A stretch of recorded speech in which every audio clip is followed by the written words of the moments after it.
Hey, early bats. We'll start right on top of the hour. Enjoy Storm into Whitby by Pleated Gazelle.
Welcome, Dracuphiles, to Sundays with Dracula. Welcome to my house. Well, I didn't stop the music.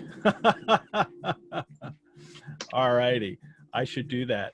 Beautiful. Welcome, Dracuphiles, to Sundays with Dracula. Welcome to my house. Enter freely and of your own will. This is chapter 21 of Sundays with Dracula.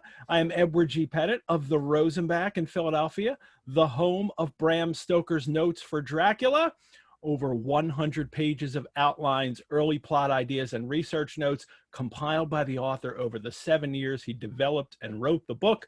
It is an extraordinary record of the conception and development of a novel. We will see something from Stoker's notes today, certainly, contributed by his brother Thornley. And joining me today as co-host is musician, Dracula collector, Tucker Christine. Hi, Ed. How are you, Tucker? I'm good. I'm glad to be here for this chapter. This is a fun one. Good. And as everybody knows, the opening music is by Tucker's, Pleated Gazelle outfit, which is himself. And we absolutely love that.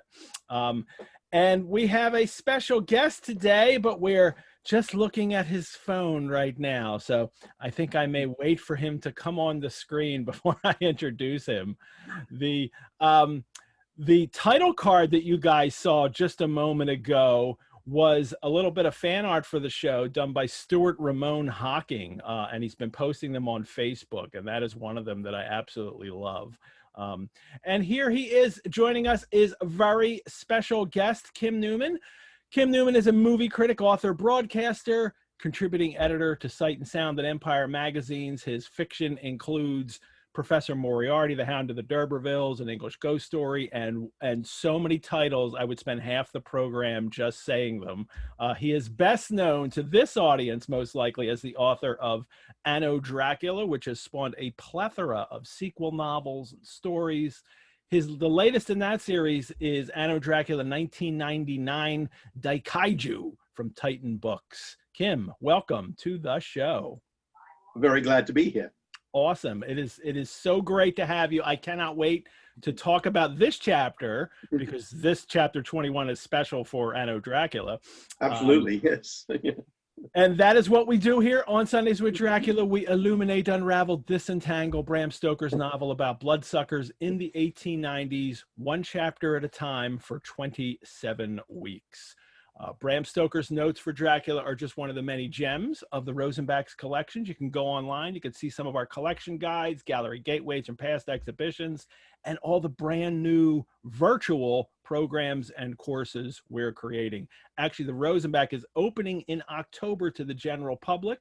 Very soon, they will be open to just members. The back garden is now open after more than 20 years. We redid the back garden and opened that up for appointment only. Very small crowds. We're keeping things very safe. Whatever guidelines we need to abide by, only a few people in at a time. But you'll be able to come to the Rosenbach to at least see the exhibitions we still have there. The Melville exhibition is still up, and we have a new exhibition on Manjaro, 19th century Japanese whaler, sailor, writer. So that's coming up as well. I have a couple new programs to tell you about at our mid-break. And I want to thank everybody who joined us yesterday for my chat with Mark Gatiss. It was a lot of fun to do that. And, you know, you guys coming and registering and doing that really helps support the things that we do, especially when we have programs, especially to have programs like Sundays with Dracula. And Kim, what are you drinking there? Is that coffee, tea? What are you? Yes, coffee. Okay, Yeah. just coffee. So Yeah. I have It's evening here, obviously. So. yeah, so we have to keep you up. So we're only at 2 here, and on every show, Kim, I do a specialty cocktail, and today's turned out very nicely because my wine float worked very well for the top of it. This drink is brandy and blood orange soda, and I squeeze a little blood orange juice in there too, and then I top it with a wine float, just a red wine float, your favorite red wine. And I'm calling this my bountiful wine press. So, you know, with the brandy and the wine, and, you know, the blood orange is just for flavor, and it's delightful. And so that's our drink for today. Kim, when we do a Monday Drac Chat show too, and I always ask people, we have guests on, and I ask people, what's their Dracula story? Meaning, like, when did you first come to the novel, discover it, vampires? What is your Dracula story? Well, I mean, I've probably told this too often. It's even in like the afterword to current editions of Anno Dracula, but my I suppose course in life was set. It's coming up for 50 years now. It's November the 7th, 1970, when I stayed up late on a Friday night and watched the Bela Lugosi, Todd Browning 1931 Dracula on television.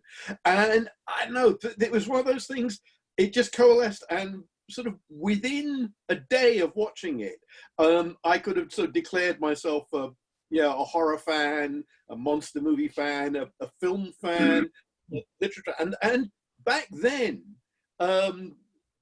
your instant instinct after seeing something you liked was to track down the book. So I read Dracula very soon afterwards, so late 1970, and I think within two weeks of that, I sort of, and I was 11, right? So I'd started adapting it into a play that we put it on in my drama class at school, like a one-page version of Dracula. And really, I think so much of what I've done over the years since is essentially refining that. Yeah, and actually, I've just a connection I've never really made. The latest Anno Dracula novel, Daikaiju, the leading character in it was introduced in the play I wrote in 1970. No way! How about that? The character is still around, and I suppose obviously he's changed a lot over the years, but the name is still the same. So yeah, that's my Dracula story. And of course, the 1970s, actually, what I didn't realize was that this was there was a little blip of amazing activity in terms of, I think more vampire movies were made between like 1970 and 1973 than in the whole previous history of cinema. And I think still it's for some reason all around the world people made vampire movies. And then a little later in the decade, Interview with a Vampire and Salem's Lot both came out, and that started or precipitated a boom in vampire literature. So it was a thing that was happening. I wasn't aware, although I'd been a big Marvel Comics reader, of Tomb of Dracula, although in America that was a big thing as well. And actually, and I've obviously, as a grown-up, I've gone back and read those things as also as a grown-up and a critic and sort of interested in this. I've gone back and watched all of Dark Shadows, which wasn't shown in Britain. And so consequently, I think a lot of British commentators on the genre miss how important that was in terms of shaping what was happening with vampire stories. Yeah. But you start, so it was, and what a fortuitous date, November 7th, that you watched that, because it's the day after the actual final death of Dracula in the novel, November 6th. Yeah, I didn't realize that until much later. Yeah. And the day before Bram Stoker's birthday, November 8th. So right, it was perfect timing. And actually thinking about it, it was late night, so it probably dragged on into the epilogue would have been the 8th. So it would have been Bram Stoker's birthday when I finished watching it. And to me, I'm probably mythologizing my own life a little, but to me, it's like the bat appearing at the window to Bruce Wayne when he's sort of looking for a direction in life. And for me, it was that Lugosi movie. It was what it was. Who knows? Yeah. I could have stayed up late and watched something else, How did Anno Dracula first come about? Was it not? I'm trying to remember the year it was first published, but it was first published in 1992. Although I'd done a novella version a year or so earlier. It was one of those things. When I wrote the novella, I always knew it was going to be a novel, but there was a market, and I just wanted to get a first draft down. It was an idea that had been percolating for a long time. I mean, the novel I'm currently working on is an idea I've had for 30 years. So it's like sometimes that it comes like that. And it for me, it started when I was at university. I did a course on late Victorian literature and in its social context, which was taught by a poet called Lawrence Lerner and Professor Norman Mackenzie, who was H.G. Wells's official biographer. And both were very knowledgeable about Victorian fiction. And that became something that I was deeply interested in anyway. There's a period between Dr. Jekyll and Mr. Hyde and The Lost World, or maybe The Phantom of the Opera, where more sort of lasting popular franchises were introduced than any other period before or since. Yeah. It's the era of M.R. James's ghost stories, Sherlock Holmes, all of H.G. Wells's science fiction, Peter Pan, Rider Haggard, all these kind of stories that are somehow still, Wizard of Oz, are still done over and over and over. You can't go a year without one of these stories turning up again, and Dracula is one of those. But I wrote this essay, which was to do with invasion narratives, apocalyptic things. I started with the Battle of Dorking, but I looked at things like War of the Worlds and When William Came, and all these future war stories. I got very interested in that, and the idea of England invaded. There were lots of, what if the Germans or the French or the Martians came over and took over the country? And as a footnote, I said that you could consider Dracula as an invasion narrative because Dracula talks about conquest. However, he doesn't then do it. He gets distracted by seducing the wife of a provincial solicitor, which always struck me as being rather small beer for a supervillain. You know, it's a bit like the way that Prince Namor, the Submariner, gets hung up on the Invisible Woman. You know, it's like, well, you're king of Atlantis. You're at war with the surface world. What are you doing with this rather, uninteresting blonde lady you can't even see? But anyway, so I wrote that as a footnote as a student, and at some point he must have ticked over. What if I went back and told that story? What if Dracula won? What was he going to do? And in the novel, there are very few hints of what this.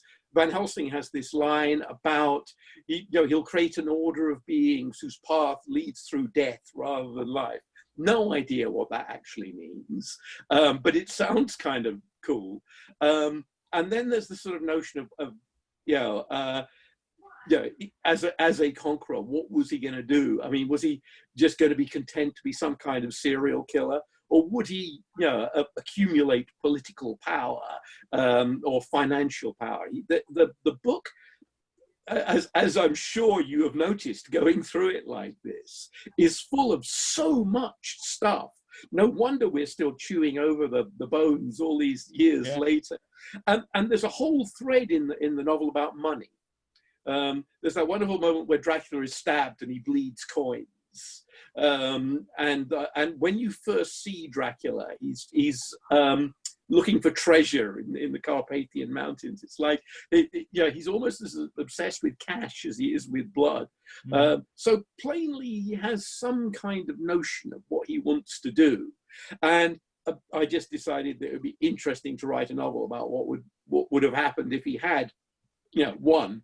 And I envisioned that he would take over Britain, take over the British Empire, and become a force in the world, and consequently, as it were, all his Carpathian hangers-on would turn up again, and there would be a large population of vampires, including some famous fictional ones and some real people. And of course, Vampire, like the whole collection, has spawned so many different, iterations or continuations. And Tucker was just telling me yesterday he was reading the Coppola's Dracula. Coppola's Dracula that you wrote. Yeah. That's part of a braided novel called Johnny Alucard, which is in there as well. I mean, each of the books tries to come up with a different take on the form. I knew while I was writing the first one that it was a series, but it's not a serial. It's not like a trilogy with an ending. It's sort of a world I can go back to occasionally, and I find it helps. I'm about 20 years behind. I've just written the Millennium. It'll take a while for me to process what's going on now. Since apart from anything else, the first book is very much about the 1980s as well as the 1880s. It's sort of mapping what the concerns of that decade were, because there was a lot of talk in Britain about Victorian values. And the first novel tries to engage with that. It says, and actually, I mean, in the last couple of books, I've gone back and looked at the moment where people wake up and realize that literally the worst human being in the world is now in charge of the most sophisticated military and political entity on the planet. And at that time, we didn't know what that felt like. I think now we do. Now we do. Unfortunately, maybe we should be laughing. Adrian has a question that just came in for you, and it says, he says, hi, Adrian. Adrian, right? The I do, yes. Site? Yeah. Great. He says there's a trend of Dracula sequels that were published in the same period as Anno Dracula, like Gene Calogridis' Covenant the Vampire, Freddie Warrington's Dracula the Undead. He said, how do you explain the rejuvenation of the novel at the time? Was it the impact maybe of Coppola's movie coming out right around? Well, Anno Dracula was published, I think a month before the Coppola film came out, and there were a bunch of others around them. My memory is that there were some that came in the wake of Coppola's Dracula, but there had been a dribble around. I must say, there was a period when I had read all the continuations of Dracula that were around, because there weren't that many. Now I have lost track. I had stacks of Dracula spin-offs and continuations, but it feels a bit like homework. And maybe the ground has been so well trodden. I mean, I will at some point get around to get back on the reading track of those things. I don't know, because Anna Dracula was quite a long time in the writing. It wasn't a sort of a zeitgeisty thing. I mean, it was probably quite handy that it came out when the Coppola film did, because there were obviously lots of think pieces about Dracula, and it did get sort of caught up in that. But I think it's a case that they both came out of what was in the air at the time, rather than the same as the early 70s when that happened as well. Yeah, that's right. Yeah, there is something going on. Yeah, it's really hard to say that, I don't know, Daughters of Darkness is influenced by Count Yorga Vampire, but they're both contemporary vampire movies set that came out within a year of each other. Yeah, and those are two at random out of upwards of 100 films. Tucker, do you have? I have a couple more, but go ahead. Yeah, I do. It relates to anybody that really writes a vampire novel, but how do you decide which rules you're going to keep and which ones you're going to throw away? Yeah, well, change. Yeah, you're right. Everybody does that. And I mean, and I sort of cheated. And my feeling was, because I wanted to include not just characters from Dracula or vampires from Dracula, I realized I ended up including all kinds of, there are Anne Rice type vampires, and there are Salem's Lot type vampires. Graf von Orlok, Nosferatu, is a separate character from Dracula in it, and they all follow different rules. So I sort of said, oh well, there are many different types of vampire bloodline, and it's to do with what's passed on. So some of them can walk around in the daytime like Dracula can, some of them can't. And so the rules are different for different subsections of vampire, and that also allowed me to play with all of them. There was a temptation not to use some of the sillier things, the mirrors or the shape-shifting or whatever, but they're sort of so, and they are part of Dracula. They're part of Bram Stoker's vision. So I did find myself using those, or trying to find ways of playing with them. And one of the issues of doing, I mean, not just my book, but any book that has kind of large scale supernatural presence shades into fantasy rather than horror, or science fiction if you rationalize it. And I didn't really want to do what Richard Matheson does in I Am Legend, or Brian Stableford in The Empire of Fear, which was a big influence on my book, and make it entirely rational and say, it's a blood disease. I wanted magic. I think magic's a core part of the Dracula story. But if magic's all around, people will just learn to live with it. So I figured people would ignore the stuff that was embarrassing, in the way that people just look away from things they don't want to deal with.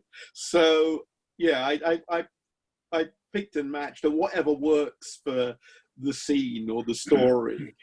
I think I've changed things slightly over the course of the series as well. There are some things hard. It's got to be hard to maintain that. Yeah. Tucker, did you have another one before we hit the chapter? Yeah, one last one is, were there any characters, vampire or otherwise, that you wanted to work in but haven't been able to figure out how to? No, not yet. I mean, I even managed, like, the the Count from Sesame Street. You know, I found ways of doing. Actually, of course, now you've got this whole tradition of doing like dark, edgy reimaginings of kids' characters. But back then, that seems but the Count from Sesame Street also relates to that whole sort of obsessive compulsive folkloric vampire, all the counting the pumpkin seeds stuff. You have to count them. And I thought that actually, I assume that Jim Henson or whoever it was created the character didn't know that and called him the Count just because he was a count. You know, I mean, in counting was his thing. But it is part of vampire folklore, the obsession with numbers. So in fact, my version of the Count is an accountant, and he's the money man for a sort of drugs organization, and that goes back again to the whole idea of Dracula and capital, and cash. The one of the wonderful things about as you begin in Anno Dracula and continue is in Anno Dracula you're starting to use characters that Stoker discarded that are in the notes. We'll see some of those. You have Kate Reed in there. You have a funny version of Cotford, the detective. But at that time when you wrote that, the facsimile of the notes had not been published, so you couldn't have seen them all. Where did you get that info? Was that from Florescu McNally? Were they? I think that was probably Christopher Frayling. Oh, from Frayling. Yeah. Vampires. Yeah. Again, that was a book that I found very helpful. Yeah. But yeah, again, this is a long time ago, so I'm not quite sure. But yeah, that was.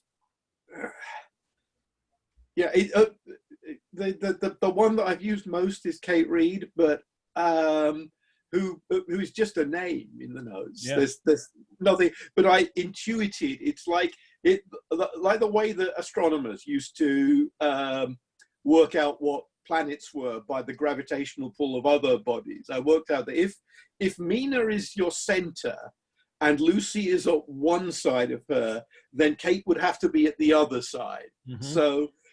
So she is poor and serious, and unmarriageable. Yeah, and she is the real new woman, the woman. Yeah, that's right. Yeah, whereas Mina goes on about how she's not a new woman, but Kate is to an extent. It also, and she's a character, in fact, who's relatively minor. She's not a viewpoint character in Anno Dracula, but she became the viewpoint character of the next book in the series, The Bloody Red Baron, and she is stuck around. She's the lead in the comic book, 7 Days in Mayhem. She's the lead in the comics for a really silly reason, but there's a minority group who are disproportionately represented in comics, redheads, because in the old color printing process, so you have all these characters like Jimmy Olsen or Matt Murdock or Mary Jane in Spider-Man, who are redheads simply because it's another color that they can put on their hair. So I decided that when I did a comic, the redhead was going to be the lead because of that. Good. I didn't know that. That's interesting to find out. And Kate Reed seems to be of the 10 or 12 or whatever characters that Stoker doesn't really include in his novel. She seems to be the one that people really gravitate towards. There's several Kate Reed fictions out there. Yeah, I kind of feel rather proprietary towards her, I have to say. You were there first. Yeah. I've done most with her. Yeah. All righty. Well, everyone, I also want to remind you tomorrow night's Monday Drac Chat. My Dracuphile guest will be Vanessa Cook, historian and writer. I hope Vanessa's in the chat today. Say hello if you are Vanessa. She'll be joining me tomorrow night for our Drac Chat. And I am ready, guys. You ready? Let's talk about chapter 21 of Dracula. And before we even hit it, let's just mention too that this is for your Anno Dracula story, this is where it departs from. Yeah, that's why I'm here this week. Yeah. I looked at, actually, I've got it up on my screen here. In my book, it's chapter 16, but yeah, because obviously in terms of when you write these kind of alternate history, you know, you write the Nazis won the war or the South won the Civil War or whatever, you go back into the real history and find the moment where you diverge from what happened. You pick a battle or a scientific innovation or just something that will change the outcome of history. And I decided that I was going to change history halfway through chapter 21 of Dracula. Yeah, it's a key moment of the book for several reasons I'm sure we'll talk about. But it's the kind of the first moment where Dracula and all the people who could stop him are in the same room together. And in Stoker, it's a draw, isn't it? Yeah, they get to snarl at each other, but everybody walks away. In my version, Dracula takes some really serious people off the board. In this, we'll get to it later, but there was a realization I had doing the chapter this time is that most of them are in their pajamas. I think Seward is probably the only one who's actually not in pajamas. Yeah. In this scene. So the last chapter last week we ended with that chapter was the investigation, the Dracula's hideouts that was going well, but also the reader's aware that Mina is being preyed upon by Dracula. That's clearly happening. And then the very end of the chapter is the attendant came bursting into my room, Mrs. Seward. The attendant came bursting into my room and told me that Renfield had somehow met with some accident. He had heard him yell, and when he went to him, found him lying on his face on the floor, all covered with blood. I must go at once, ... And so here we discover what happened with Renfield. And the way the chapter opens, it's 3 October. It's Seward's diary. And I love this. Let me put down with exactness all that happened as well as I can remember it since last I made an entry. Not a detail that I can recall must be forgotten. In all calmness, I must proceed. We often see that in books, like I think it's even that kind of thing, like that ominous note that like, I better get all the details right before I tell you this grim story. It's kind of ominous for the reader right off the bat. I think Seward himself said it before earlier. Oh, did he? Yeah, he was the one that said it. Yeah. And then we get Renfield's condition, lying on the floor in a glittering pool of blood. I like that glittering there. And they recognize he has these terrible injuries. His face was exposed. When they exposed his face, they could see it horribly bruised as though it had been beaten against the floor. And his back is broken.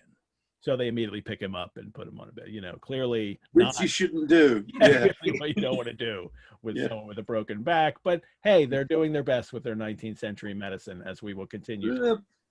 Bram Stoker could have asked his brother whether this was a good idea or Which not. he did several times, and we'll hit that today because part of the notes is the note he got from his brother about trephining. But first, I love the professor shows up in his dressing gown and slippers. And then immediately he says, he tells Seward to send the attendant away. We must be alone with him when he becomes conscious after the operation. It's a reminder that this is an investigation. There's some secrecy going on. I guess they can't have the attendant know that maybe there's a vampire attack going to happen. The attendant will think they're insane. Well, plus, we don't know it yet, but they're going to be starting another cover-up where they're going to be fudging the documents later. Yeah. So. Yes. Yeah, they're fudging already, Kim. So before the alternate history begins. And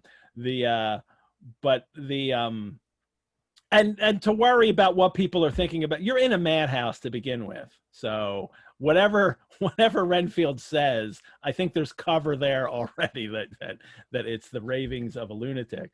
And here is where then Van Helsing says we have to reduce the pressure in his brain. The suffusion of the brain will increase quickly, so we must trephine at once, or it may be too late. And then Arthur and Quincy show up in their pajamas, okay? And it says Arthur and Quincy in pajamas and slippers. So now everybody's there in their pajamas except Seward. And I'd never pictured that scene before with these men standing there in their pajamas dealing with Renfield, but they are. And nobody thinks to go get Jonathan. Yeah, not yes. Yeah.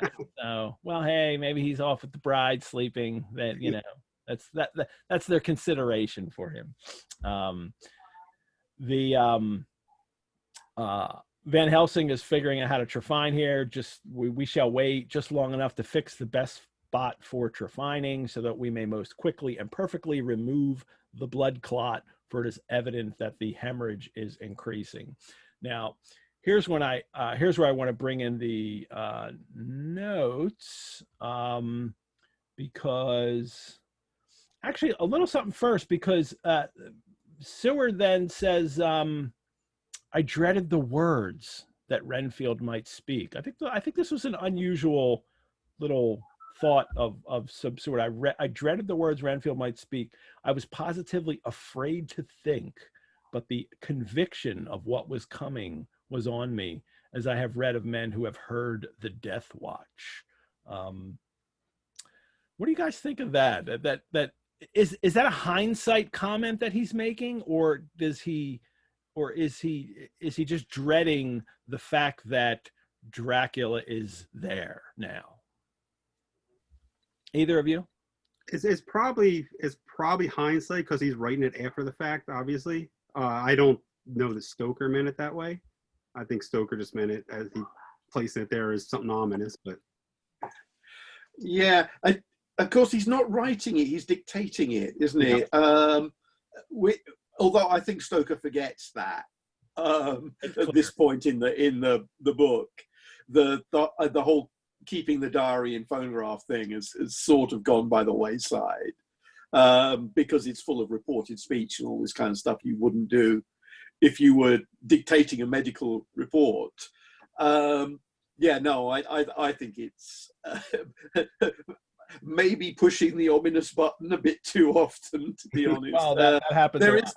There is the what in Gothic romantic fiction used to be called the "had I but known" convention. Mm-hmm. Yeah, which he used to. Sometimes it's a promise, isn't it? It's, yeah, look, you're going to have to, spend quite a lot of time on this book just wandering around dark corridors, but good stuff is coming. We promise. I mean, it's not. It's serious. Bad stuff will turn up at the end. I love this little mention of the Death Watch here too, and if there's anybody out there that doesn't realize this, the Death Watch is actually a nickname for a particular beetle that nests in the walls, and the sounds it makes sounds kind of like a ticking sound. Excuse me. And I've always known this from Poe's stories, Edgar Allan Poe's Telltale Heart Story. The narrator said when he's listening for the old man, he says, "I did not hear the old man lie down. He was still sitting up in bed, listening, just as I have done night after night, hearkening to the death watches in the wall." What I really like about it is that the annotations can't decide if that's the reference or if it's referring to the bring out your dead carts. So in latter days, the annotations just include both. It could be either one of these. Well, here is where I want to share a little bit from the notes. This is when we've encountered this before. Bram Stoker's brother, William Thornley Stoker, was a doctor and an extraordinarily successful doctor. He even became head of the Royal College of Surgeons in Dublin, and was knighted in 1895, actually the same year that Henry Irving was knighted. I think the same ceremony. I think I read in some notes that Thornley and Henry Irving were knighted. And the typescript of the novel has actually some annotations from Thornley. Tucker, do you remember what point that was? Was that the blood transfusions? I can't remember. I think it was. I know it's not this chapter. I think it was the blood transfusion. It's back to blood, and it's in Thornley's hand that he actually commented, made a few comments, and here he asked him specifically, apparently, about trephining, because what we have are, let me find it, the specific, and he even does an illustration. Here they are. And here's the notes, and this is just a memo, and he talks about an injury to the side of the head above, and I'll show you the diagram in a minute. That's on the second page.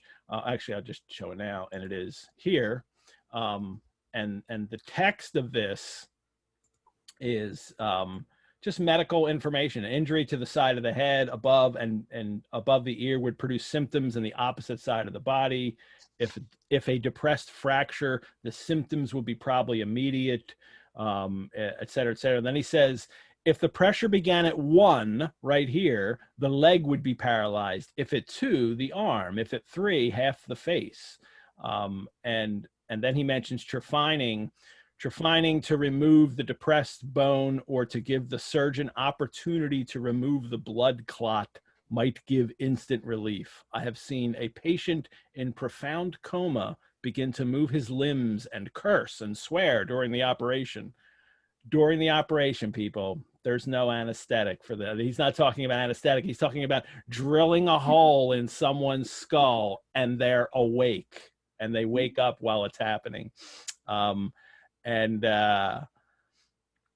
then so we have this little 2-page note here. There's more, and then it finishes here, and he signs it. You know, WTS. I think this says someone else's hand here. It says Sir William Thornley Stoker, Bart. He was baronet, president of Royal College of Surgeons, Ireland. We don't know whose hand this is at the bottom of it. I'm certain it's not Bram's, knowing his other handwriting.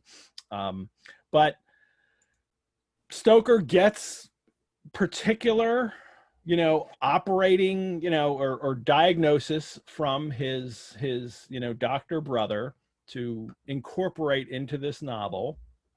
And then they operate on him. And if you've never seen one of these trephining tools, I think Adam posted it on our Facebook page, but it's a little serrated round saw. It's frightening looking. It's really terrifying. It looks like a corkscrew for to pull out a wine cork, and you just put it on the head and just twist it and make a hole, and you're trying to take that blood off relieve that. It's rather like those corkscrews that use air pressure to remove the cork.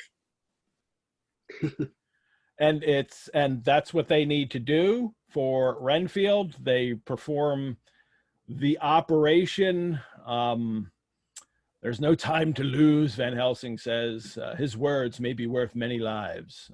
It may be there is a soul at stake. We shall operate just above the ear. So that's where Stoker is. He's seen that diagram. Okay, so I think it would be above the ear. This is where the pressure would be for how he's, paralyzed here. And he makes the operation, and Renfield wakes up, and then we get this. Dracula returns in this chapter. We've been spending all this time in this. We had Dracula in the beginning for 4 chapters, and then you just get little glimpses of him here and there. And now finally we'll get, all in one chapter, we get 2 encounters with him and his words, at least through other people. Renfield wakes, and it's interesting. He also starts out, I've had a terrible dream. And then Van Helsing with the, or actually it's Seward this time, the brandy, it is in my study, quick. I looked up brandy in the novel too. And of all the times they bring brandy out, 3 out of the 4 times quick or quickly is used right away too. Like this standard, like quick, the brandy is on Stoker's mind every time they need brandy.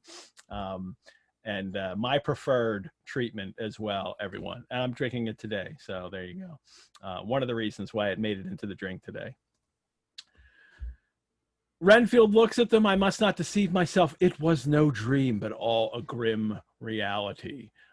If I were not sure already, I would know from them. And he sees all the men standing here, because of course it's not a dream, because all these guys standing around in their pajamas in a dream looking at me means it's not a dream. I would think that that is a dream then. Like if everybody's standing around in their pajamas looking at me, I would think that, no, this may be a dream, not reality. But but he tells them his story because he's dying.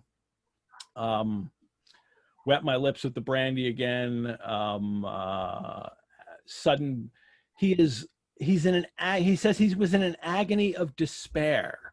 And then a sudden peace. There came a sudden peace to me, and my brain seemed to become cool again. And then I heard the dogs bark behind our house, but not where he was. And I love this. This is all through this, isn't it? When Renfield talks about Dracula, it's a capital, letter for the pronoun. Yeah. The continuation of he is his God in this. We skipped over him saying he must go back to death or worse. And we need to, what does Renfield consider worse? Does he think that he's being turned? Does he think there's a special hell for him for helping Dracula? It's an unanswered question but it's laid out there,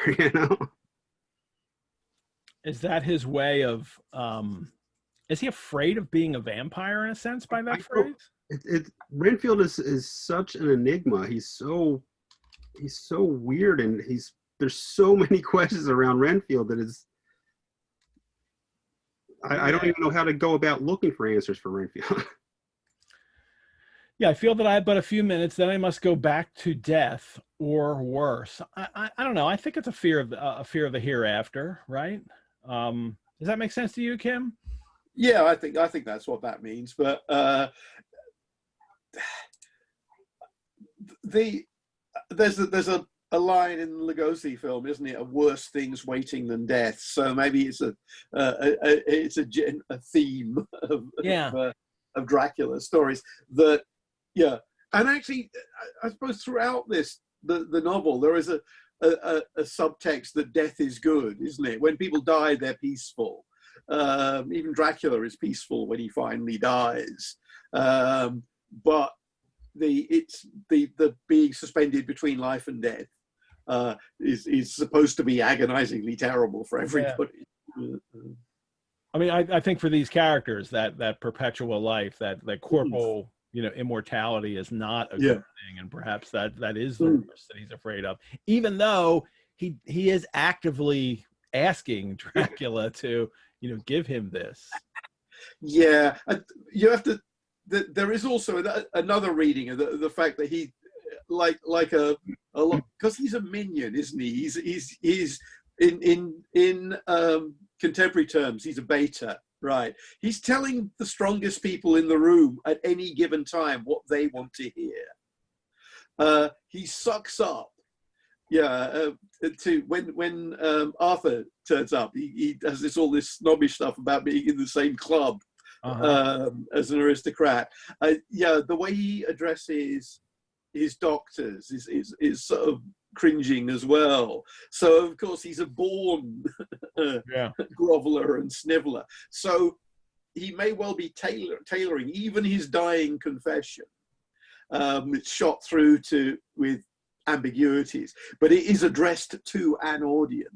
And I think this is something that Stoker does quite often. He has people, even Dracula, when he's talking to people, it sort of tailors what he says to who is listening in order to advance whatever he's keen on at any given time.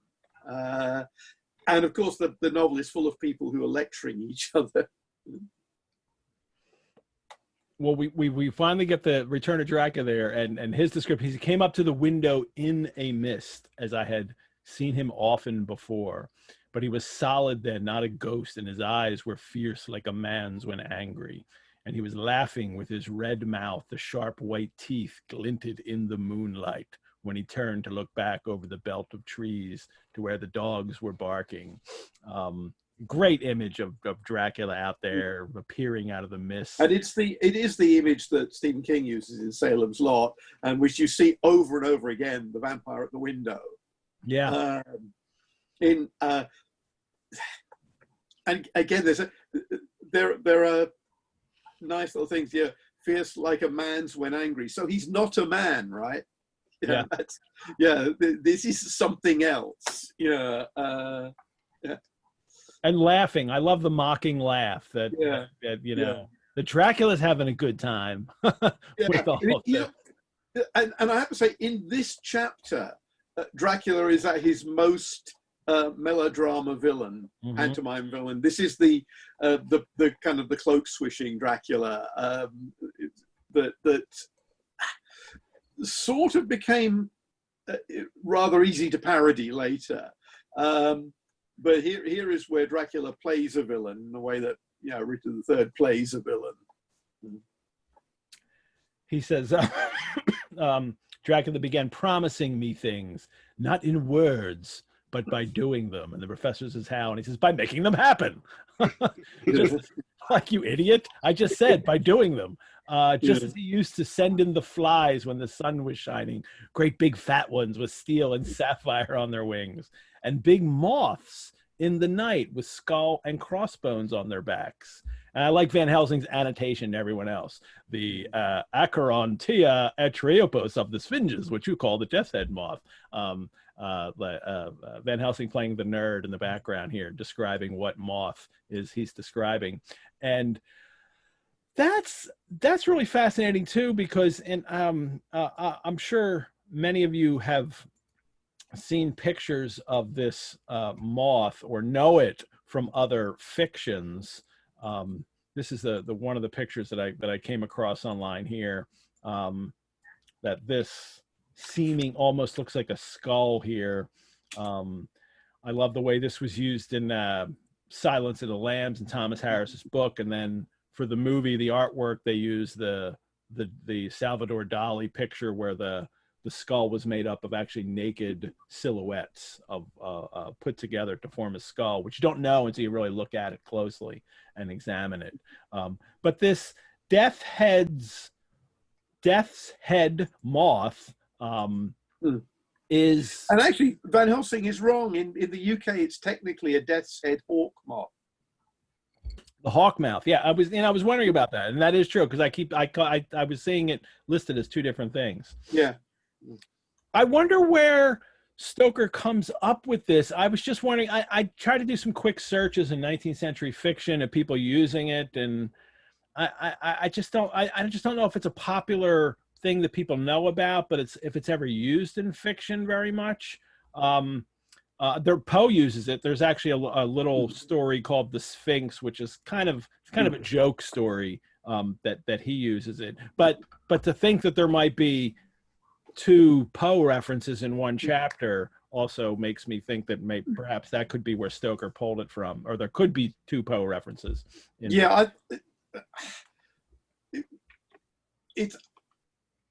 I'm always wary of speculating as to what people have read without actual proof, and Stoker provides loads of lists of things he had read, but he may well have just not thought of that. Is because Poe is something everybody had read. Well, you do also know that he read all his Poe, that he read Poe. He's used him before. He's referred to him. And there are a couple of the short stories are very Poe-like. Yeah. And there's pieces in this book too that there are passages in chapters where we've talked about in the air that seem like scenes right out of Poe, in the way he's describing the setting and the action. But I'm really surprised that he doesn't really. This death's head hawk moth seems perfect for some kind of thematic thing to use in this, like bats are used in this novel, but that's it. This is the only mention we get of it, and he doesn't really pull. His Dracula, it turns into bats and turns into a wolf at one point. Various other versions of Dracula. He turns into giant praying mantis in the Dario Argento film. And yeah, I've seen Draculas who become insects and mists and things. It's sort of an idea. I don't know about, and there is the Blood Beast Terror features a vampire moth, who is one of the most sort of marginalized and despised of all monsters in cinema. Is that a Peter Cushing film? Peter Cushing film, yeah. So I put the character in an Anno Dracula novel in 1000 Monsters. I revived the character of the vampire moth from that. I mean, yeah. Again, I reached the point where I was running out, so I felt it was time to bring her back. Good. I wouldn't expect Dracula to turn into a moth in this. That might seem silly even for Stoker, but just the idea that kind of it's a creature of transformation, and it's imprinted with what appears to be a skull on it. Well, and it should be said that in some folklore, it was said to carry the soul of a vampire and pin it to the wall to stop the transfer. I wonder if Stoker would have been privy to that. That's interesting. I didn't know that, Tucker. Do you know where that's from? I found it in a book called Vampire in Romania, but that's from 1926, so I don't think he would have read that. Interesting. But I don't know the citation. I think Klinger mentions it also. Does he? Okay. I believe so. All righty. Well, we get the return of rats now, which we didn't get. Kim, we were last time when they went to Carfax a couple chapters ago. They went there, and it seems like, because we know the rats come out and the dogs chase them, that in my memory there were rats. It was like they were attacking them, but that's actually not what happens in the chapter. The rats kind of appear, and then the dogs chase them right away, and not that exciting. But here, rats, hundreds, thousands, millions of them, and every one of life, and dogs to eat them, and cats too. This is like, this is like the evil Dr. Dolittle, right? Here, all lives, all red blood with years of life in it, and not merely buzzing flies. And he raised his hands and seemed to call out without using any words. I mean, this is so biblical. A dark mass spread over the grass, coming on like the shape of a flame of fire, and then he moved the mist to the right and left, and I could see that there were thousands of rats with their eyes blazing red. All these lives will I give to you, I and many more and greater through countless ages, if you will fall down and worship me. Do we think that this is Dracula or Renfield's impression of how Dracula appears and speaks to him? Because it's very godlike, and we've had Renfield use this biblical language in the text too, in other times that he's been speaking. Then he sees a red cloud, the color of blood, and then I say to him, "Come in, Lord and Master," and then everything's gone. Nothing's there. He didn't get all the rats. That this is perhaps a trick, and is this like is this especially with the biblical sounding language? This is like the temptation of Renfield, right? It's established quite early on that Dracula is a self-serving liar. Yeah. So even if he could give Renfield infinite rats, he's not going to. Yeah. Once he's got what he wanted, he has no interest in him. Yeah. And what he wants is in. I love this thing where he comes in through the sash. So it was only open an inch. Yeah. Kind of like Santa Claus coming down the chimney, isn't it? There's a sort of, the idea that he can get through any space, any sort. I mean, yeah. But he gets his invitation. He's in the house. But if he'd only given Renfield the rats, Renfield might have kept his mouth shut. Well, absolutely, yeah. But I think again, it's one of the things that, because Dracula talks early on about being a military leader. He's actually not a very good leader, is he? Yeah, because the tiny bit of history Stoker uses about how Dracula betrayed his own troops and left them to die by running away, because obviously it was important for him to survive. Historically, Vlad the Impaler was probably killed by his own troops. Yeah. So, yeah, which I imagine Stoker didn't know. But whenever Dracula tells people to do so, I suppose his gypsies seem to stick by him. But Renfield is actually not a very good minion, because apart from anything else, he rats him out here instantly, doesn't it? It's like, but Dracula didn't think to kill him. Yeah, which would have shut him up. Yeah.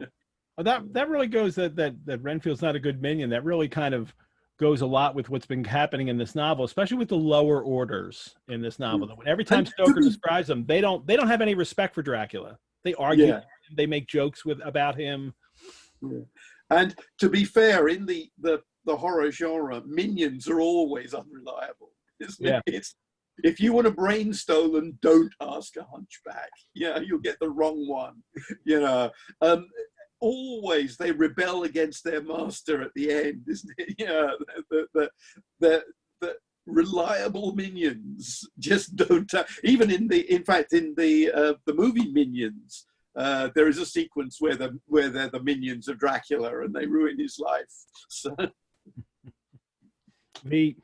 But even as an invasion novel, as you were talking about, and we've talked about this here too, as an invasion novel, it seems to be that sure you can invade, but even the regular people are always going to be a problem. Like that we have this kind of Britishness about us that we're not going to just bow to your, power invading us.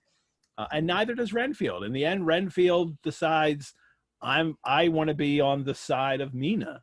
And not these men around her. He doesn't even care about them, but it's Mina that he wants to help. And that rat scene of inviting Dracula in, everybody, that's 3 nights ago. That's the first night he has come in, and he will come in again, and then the third night, which is where we're at now. But at first, you're right. Dracula just drops him. He doesn't do anything. And then all day I waited to hear from him, but he did not send me anything, not even a blowfly. Like poor Renfield, the jilted date. We had this great first date, and you're not calling. And then he he comes back, and he sneered at me, and his white face looked out of the mist, with his red eyes gleaming, and he went on as though he owned the whole place and I was no one.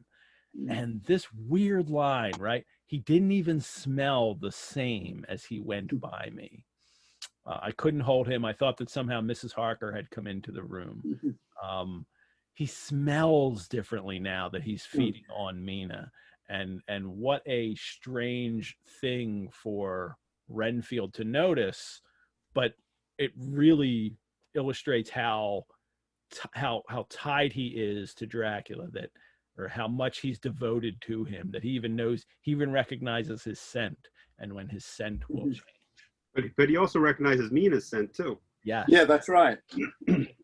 That's the scent that he smells. And I love this, that when you're feeding on Mina, you kind of smell a little like me, like your blood will give this perfume to yourself as well. You will exude that person. Another thing that you could say, in a sense, Stoker kind of unwittingly adds to him kind of creating this vampire taxonomy, that like the way vampires operate, there's always these little details over and over again that he doesn't follow up on.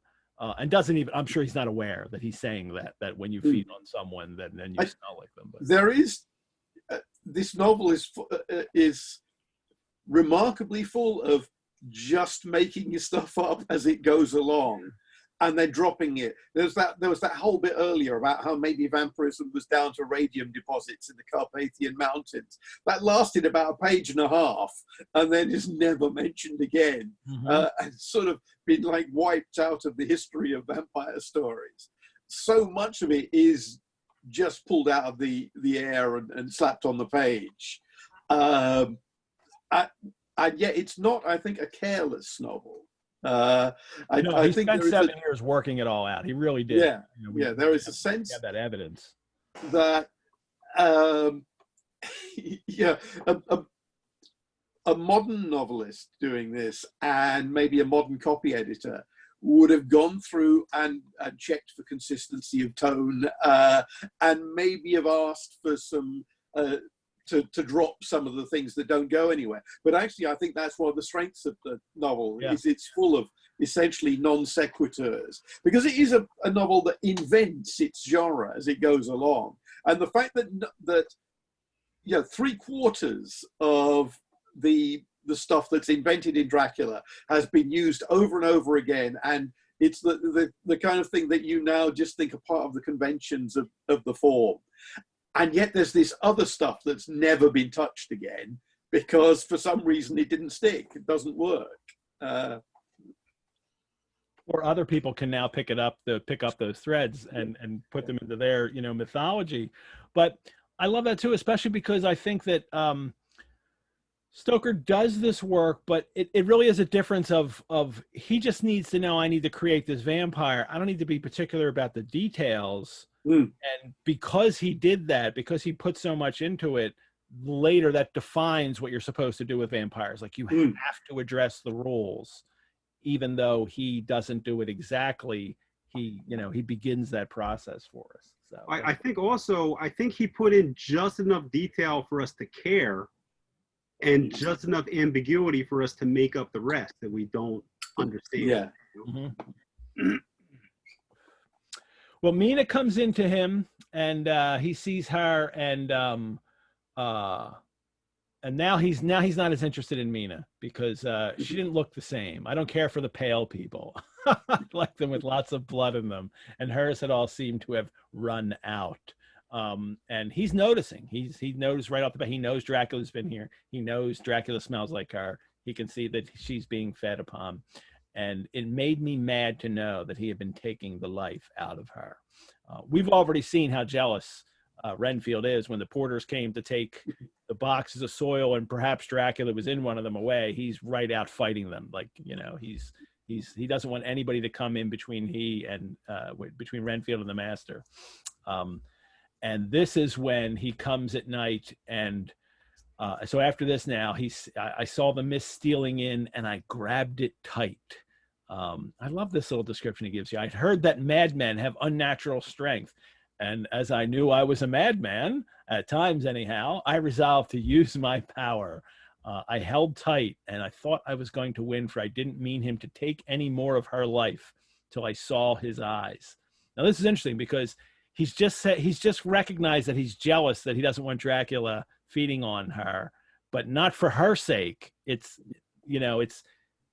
can't come to grips with, am I saving her, or am I just doing it for me? I didn't mean him to take any more of her life till I saw his eyes. They burned into me, his eyes, and my strength became like water. He slipped through it, and then I tried to cling to him. He raised me up and flung me down. There was a red cloud before me, and a noise like thunder, and the mist seemed to steal away under the door. And that is, what happened. Like, he tries to stop Dracula. He just picks him up, drops him on his head, breaks his back, and Renfield can't prevent him. Now, this is always portrayed in movies and adaptations as Renfield is fun, and we've seen this earlier in the novel, where he seems really concerned that Mina, and I need to be a good guy, and I'm trying to not be a madman and help people. But it's just as much as jealousy, it seems to me, isn't it? Selfish and, concerned, perhaps, conflicting in him. Is that? He's probably the most complicated character in the book. Yeah. He is in many adaptations, Renfield is actually the plot motor of things. In most stage versions, Renfield's the best part, because so much of the story revolves around him, and there's a notable drop off after he's dead. Yeah. I also think this passage is full of some of Stoker's best writing. Yeah, it's one of the sequences that I literally lifted word for word when I adapted it. Yeah, the line about the teapot is astonishingly brilliant because it's so mundane. It's so British, in fact, and yet you kind of know exactly what he means. Yeah, and then I don't care for the pale people is a brilliant moment. Do you have that line right there? You want to read that teapot line? Yeah, sure. It's when Mrs. Harker came in to see me. Is that... She wasn't the same. It was like tea after the teapot had been watered. I didn't know that she was here till she spoke, and she didn't look the same. I don't care for the pale people. I like them with lots of blood in them, and hers had all seemed to have run out. Again, he knows what's going on, so he actually understands what's wrong with Mina.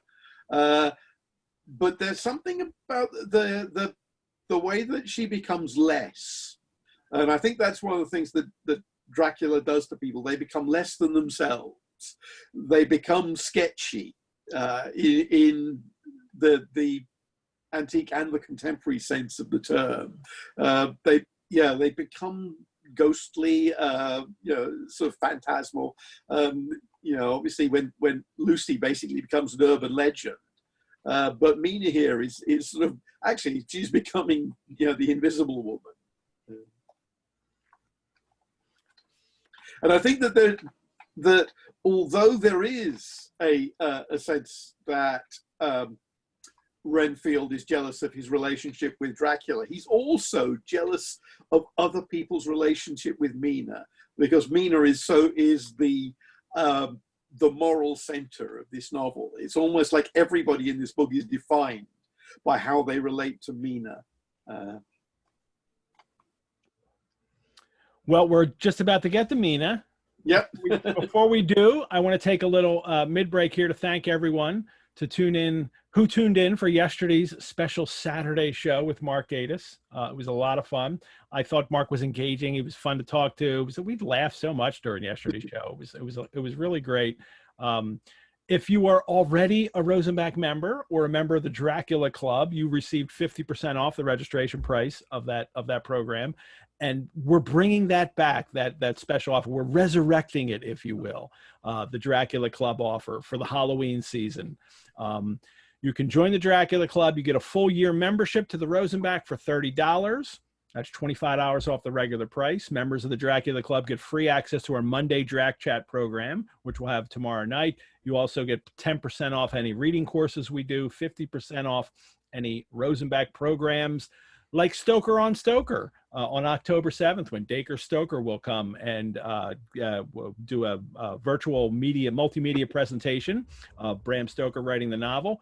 We also have 2 virtual Behind the Bookcase programs coming up in October called Dracula the Enduring Monster. And they'll both be the same. It won't be, different information in them. The librarian Elizabeth Fuller, librarian from the Rosenbach, who we've had on here as a special guest. She's worked with the Stoker's Notes for, over 20 years. She and I will be sharing some of those pages, and just like we do on this show, but this will be a whole program where we get to do that. And most of all, though, by joining the Dracula Club, you will have the undying satisfaction of helping support the home of Stoker's Notes for Dracula. So if you're not already a member, please join and help support the show and the Rosenbach. Don't forget to tune in tomorrow night for Monday Drac Chat at 6. Monday night Drac Chat at 6:30. I've already had too much of this bountiful wine press. We're only halfway through the show. Vanessa Cook will be joining me to continue talking about this week's chapter. And just a reminder that I'll be at Monsterama on October 9, and it's going to be all virtual this year, and it's free. Steve will put the link in the chat there for you all. I'll be on a panel. It's all free, but they're asking people to donate to the Motion Picture TV Fund, Motion Picture and TV Fund. The link's all on there, and I'll be on a panel called Masters of Dracula with John Edgar Browning moderating and David Skal. So David Skal and I and John Edgar Browning, that'll be a lot of fun. I'm sure you've done lots of panels and had conventions and those kinds of things, huh, Kim? Yes, I have done quite a few. Talking about Dracula and all of this work. And back to the chapter. Clearly, I mean, we know the worst now, Van Helsing says, but boy, they take a while to get into that room.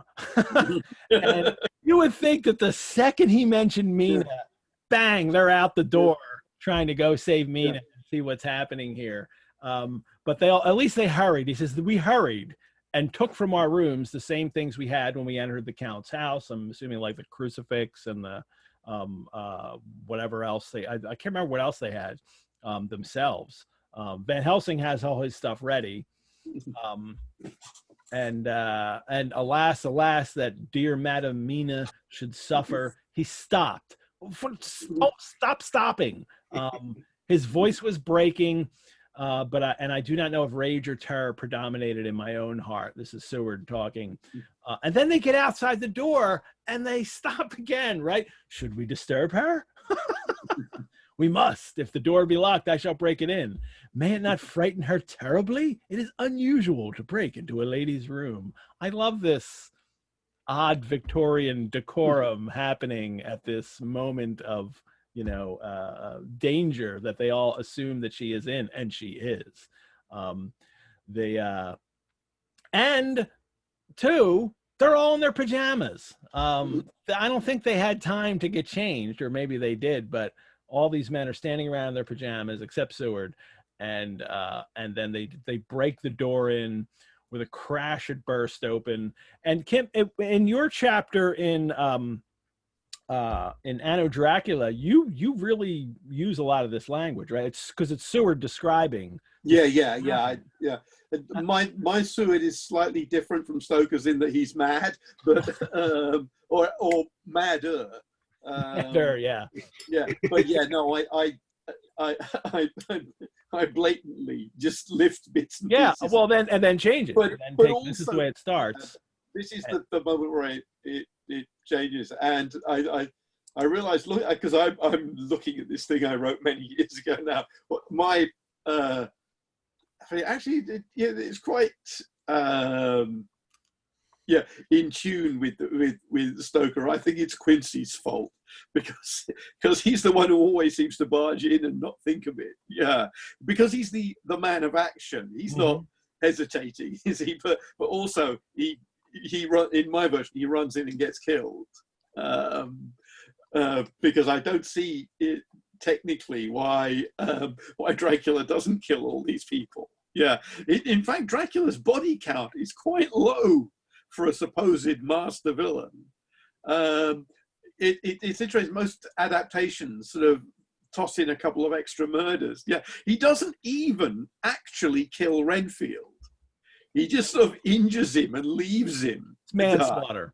Yeah, I mean, well, it's felonious assault at least.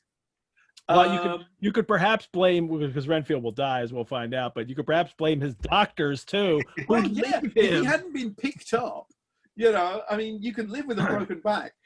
So Dracula doesn't even kill Renfield, but as I say, when interrupted in a very intimate moment, Dracula isn't angry enough to kill everybody off. But so that's the change I made that sets my plot in motion.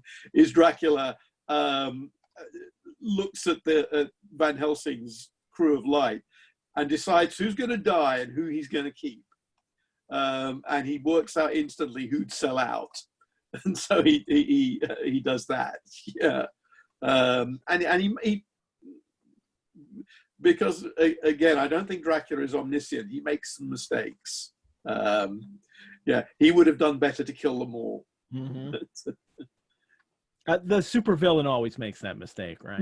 Yeah. It is very much the Dr. Evil, isn't it? Yeah, we'll just leave you in an overly elaborate death trap and assume it all goes fine. Yeah. But Stoker really takes his time with this, and this is for me the most powerful scene in the novel, actually.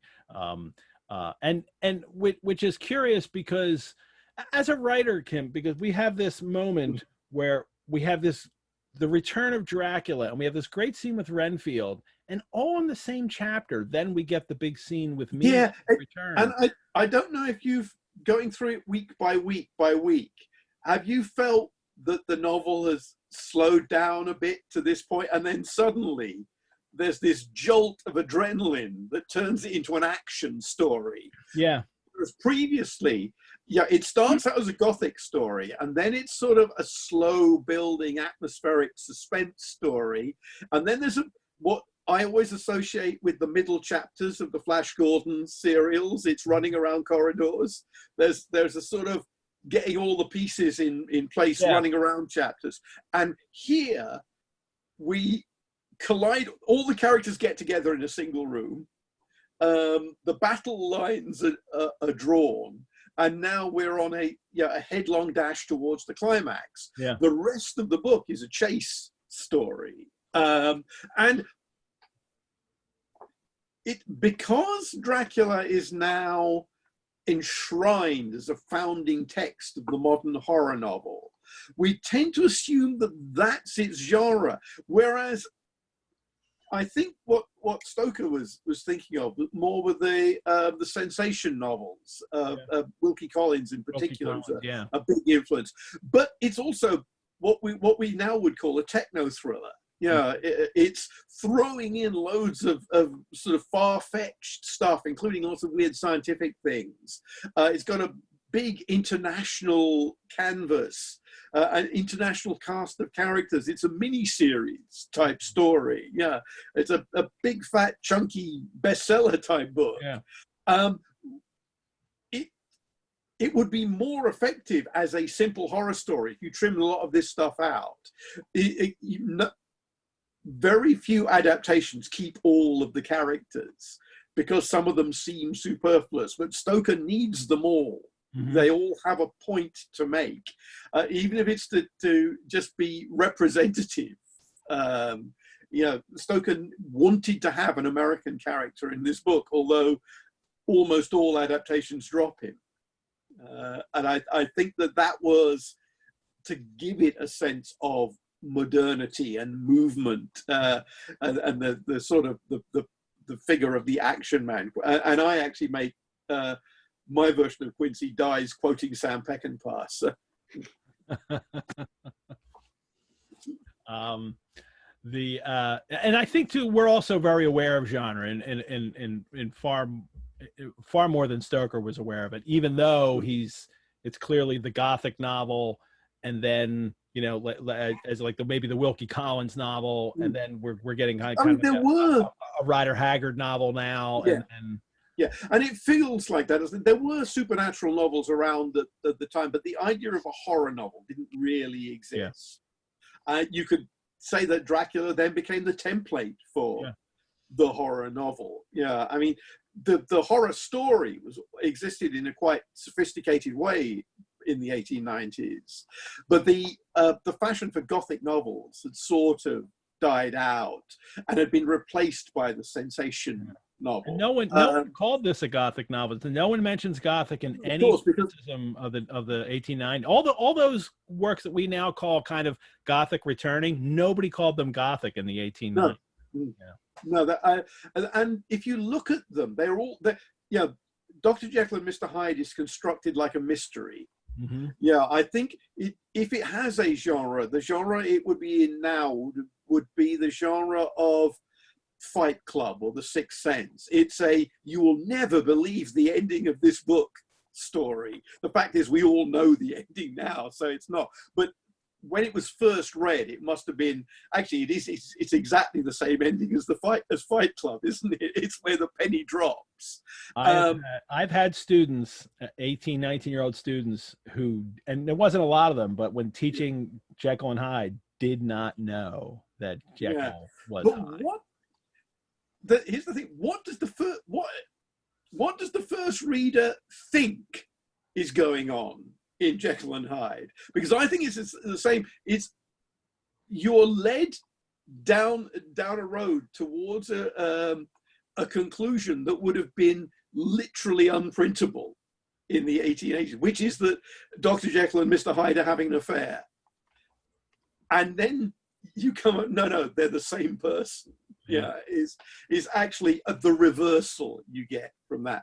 But as I say, it's, you know, there are obviously science fiction elements to it, but it's a mystery story. Mm-hmm. The Picture of Dorian Gray is its own thing. It's essentially a dark fable, which is, I suppose it's a comedy, but it feels now like a horror story. Mm-hmm. And many of the other sort of, there were, I'm a great admirer of Richard Marsh's novel, The Beetle, which was a bigger seller than Dracula. Same year, but that was the one.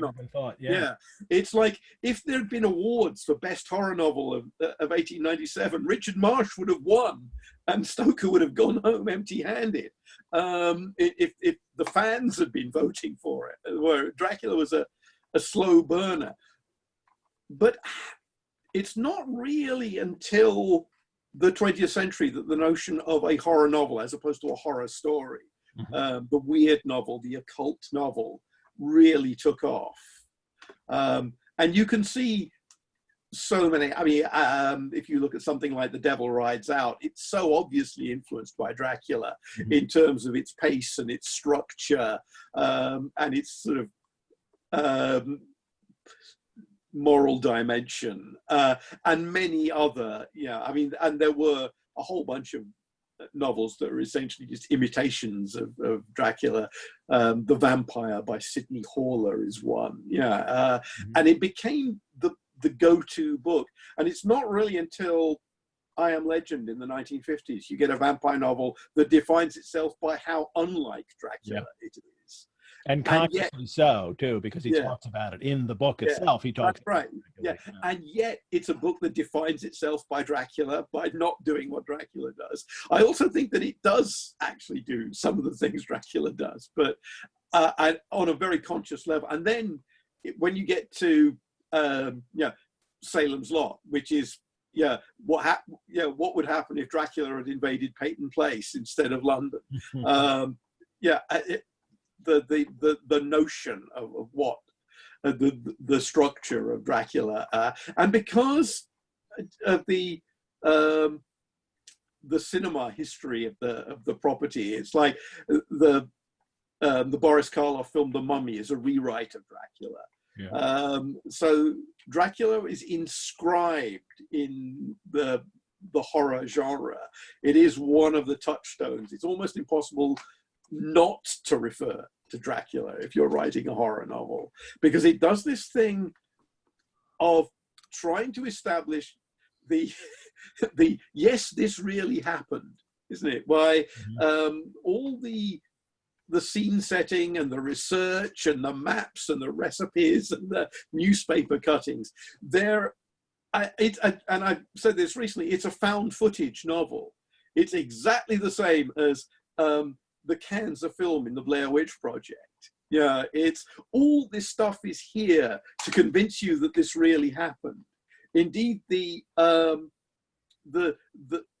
sense is that even the publication of Dracula is a part of the story. At the end, we put all these documents in order, and it's 7 years ago, and you get the sense that now Mina is going to publish this thing. Well, let's hit this then, because this scene is one of the reasons why the novel remains so powerful. And Stoker takes his time with this. I mean, he starts with the moonlight was so bright that through the thick yellow blind, the room was light enough to see. And on the bed, and here's how he sets the scene. On the bed beside the window lay Jonathan Harker, his face flushed and breathing heavily as though in a stupor. Kneeling on the near edge of the bed, facing outwards, was the white-clad figure of his wife. And then by her side, I'm assuming standing next to the bed, by her side stood a tall, thin man clad in black. His face was turned from us. So, and they haven't seen him. Only Harker has seen him. So none of these men who are coming in have actually seen Dracula, right? Yeah, nobody's seen. This is their first time they've seen him.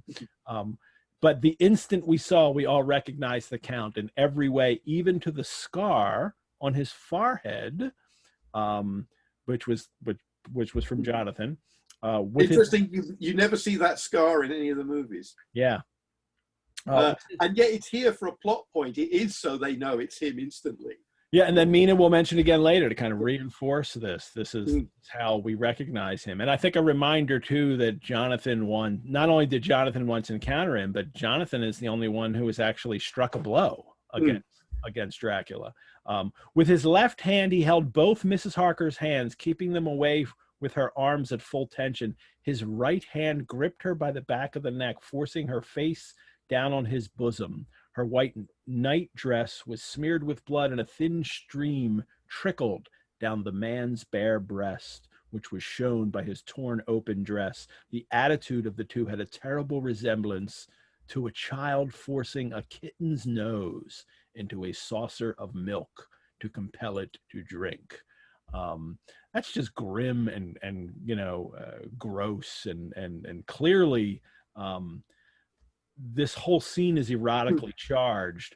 But it's also a twist. It's like if you're a first-time reader of this novel, you kind of think they're outside the bedroom and they break in the door. What do they expect to find? They expect to find Dracula drinking Mina's blood. What they actually find is Mina drinking Dracula's blood. And the rug is completely pulled out from under you. I mean, again, this is something that most of the adaptations, that they have versions of this scene, but they don't play with that twist, that, going against expectations, the counterintuitive approach, which Stoker does several times in the book. It's like you're led to think you know what you're about to get, and then you get the mirror image of it, precisely the reverse of it. And this whole thing about forcing Mina to drink his blood, I mean, obviously it's deeply fetishistic and strange and perverse, but it's also kind of a bit of world building. It's the novel never comes out and says how Dracula turns people into vampires. And yet this whole thing that the victim has to drink the vampire's blood while the vampire drinks their blood, which has been inscribed in many other vampire stories since. I mean, Anne Rice uses it, and various other people have used this whole notion that you have to have an exchange of blood to turn someone into a vampire, because otherwise that baby back in Transylvania would be a vampire. Yeah, it's like, and as people said, the world would be overrun by vampires if everybody. It wouldn't take long. It's like in 30 days, the entire population is there. Yeah. So whereas it's not explicitly said that Dracula forced Lucy to drink his blood, but we kind of now have to intuit that that's how it works. And weirdly, the novel lets you work that out. The so-called savant Van Helsing never explains this, or never draws a conclusion from it, or says why this is dangerous. And the whole idea that drinking a vampire's blood confers sort of vampirism on the victim, on you. It's something that I picked up on and used a lot throughout the series, and it's something that you see in so many other vampire stories. The notion of vampire blood being an aphrodisiac or a drug of some sort, which I use and has been used in a whole bunch of other things since. This scene is where that comes from. It's another way of the vampire making the victim complicit in their victimhood as well. Like just as inviting him in does. This you drank. It wasn't I just attacked you. You actually drank my blood, so you're in some way at fault, and which plays into all the kind of rape that goes on in this novel, in which not only am I raping you, but I'm making sure that you're blamed for the rape. This whole the whole thing about forcing a kitten into a saucer of milk, which is, I think it's a metaphor that Stoker uses elsewhere in some other stories as well. It's obviously something that's stuck in the back of his mind. I don't know, have you ever forced a kitten to drink milk? What kind of kitten has to be forced to drink milk? Yeah, my impression of his cats is you'd have to force them not to drink milk. Yeah. So I'm pretty sure that that's the exact passage why my teachers would not allow me to buy this book when I was in third grade. But you did read it very early. He read it as early as you did, Kim. How old were you when you read this novel, Tucker? I was third grade, so how old was that? Was that 8 or 9? Yeah, you were even younger then. So you really hit it early. But the teachers did try to prevent you. So the Count turned his face, and now they see him. The Count turned his face, and the hellish look that I had heard described seemed to leap into it. His eyes flamed red with devilish passion. The great nostrils of the white aquiline nose opened wide. We had a lot of talk about aquiline and how that's used as a signifier all through this very early on. And the white, sharp teeth behind the full lips of the blood-dripping mouth champed together like those of a wild beast. So this is the full-on vampire image. You see it all in all the films. This is how we picture at least some color films on, at least some Hammer films on. This is the way you see the vampire. And then he throws her back on the bed and sprang at us.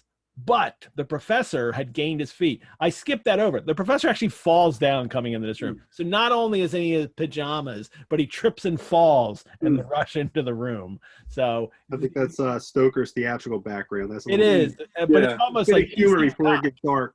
It's like Keystone Cops coming into this room here. But Van Helsing is now up, and he has the envelope with the sacred wafer, and this is what stops it. Like I'm sure he could find some way of killing them all, but the point being made is that he's got the sacred wafer, and then the Count stops just as Lucy did, and cowers back, and they lift their crucifixes up. And so there is some power to this, that Van Helsing is correct in his, because he doesn't know. I mean, he tells them all these things about vampires, but it seems like he's read this and he's heard this, but now he's discovering that all this, will these, things work? And they do. The moonlight suddenly failed. Cloud comes across. The gaslight sprang up under Quincy's match, and then we saw nothing but a faint vapor. I love that. There's a faint vapor. That was Dracula leaving the scene. We should note there that in that passage in the typescript, that Seward compares Dracula to Mephistopheles. So if people are looking for Irving's influence, and that's even on my cover of my Dracula book. It's Irving as Mephistopheles on the Norton. It's it's notable that Quincy, the man of action, actually turns the lights on. That's his job in this. There is. He doesn't go in there, with 6 guns blazing. But being an American, we assume he's got several guns with him. He doesn't go in with a Bowie knife. He goes in with a match and turns the gas light on. And a crucifix. His crucifix. That's his job. So Stoker did in the typescript compare his look to looking like Mephistopheles, and then he took it out. Perhaps he took out another Irving reference, I think, in the last chapter too, that he had no problem leaving in the reference to Ellen Terry, but perhaps he doesn't want to refer to or even have people make the connection, because Irving was known for his Mephistopheles at the time and didn't want people to necessarily make that connection. Better be careful. People might think that's my boss, even though that is my boss. I suspect it may also have been that kind of second thought you have, where you write something because it's really well known to you, and that gives you an instant image. And then you realize, wait, not that many people actually saw Henry Irving as Mephistopheles. Say, recognizable as Mephistopheles. Your reader may go, what? And so it does make sense that although the book does have a whole bunch of personal stuff in there that meant things to him. But this is a key scene. Maybe the name drop here was not what was needed, because we are almost, it's those kind of little curlicues, there's like earlier dropping in the Latin name of the moth, all that kind of stuff.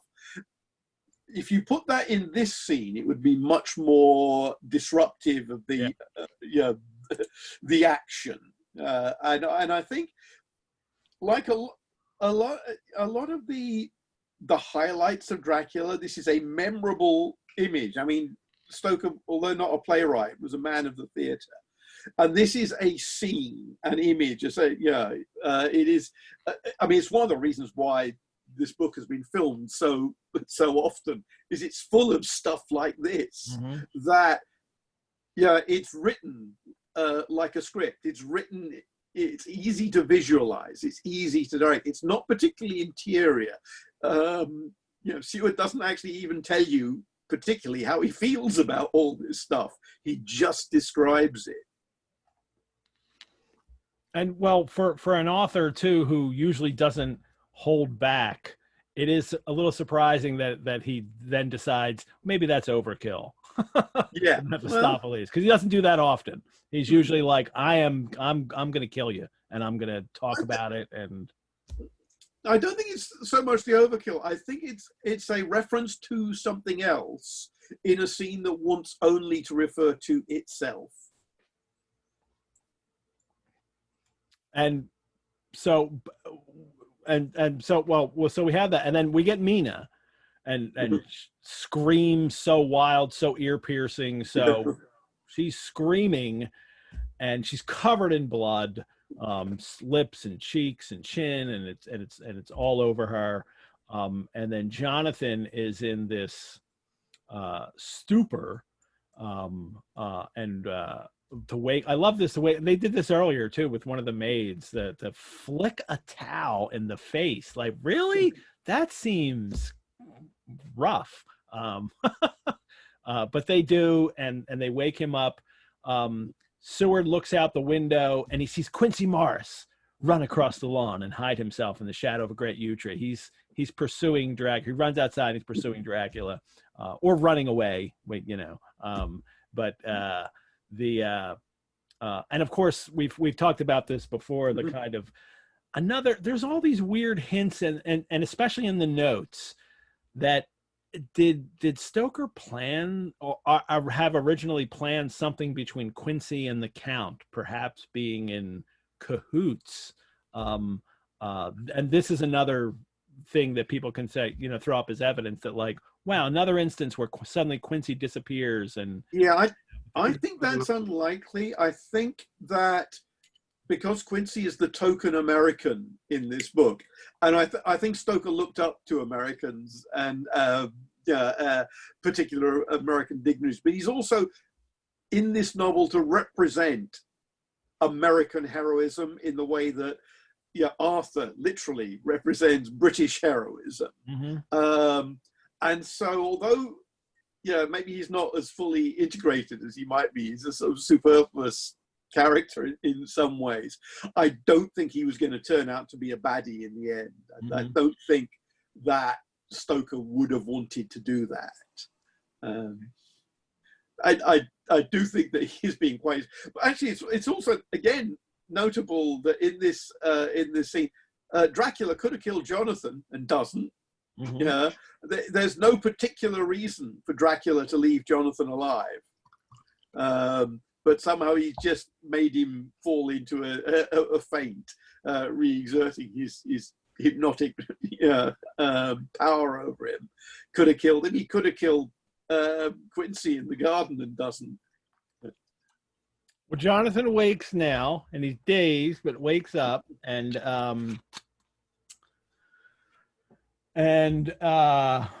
Van Helsing tries to, right away Harker's like, what's going on, and let's go get him.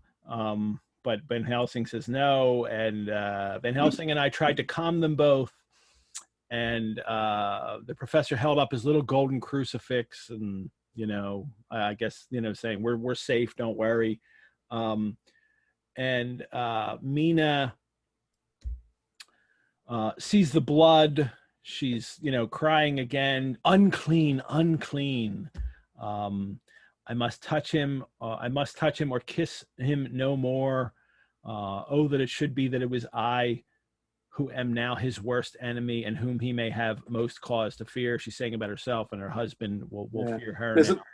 There's a lot of sort of near quotes from Shakespeare in that very short speech. Oh, is there? Yeah. Yeah, unclean, unclean, kiss him no more, oh, that it should be. They're all bits and pieces of famous moments from Macbeth or Hamlet. I assume that's deliberate. And and throughout this novel, we get that. I mean, Stoker's. Yeah. It may also have been that was just the way that Bram Stoker thought and spoke. Shakespeare is so all-pervading in terms of his professional career. He probably heard it every single day. And actually,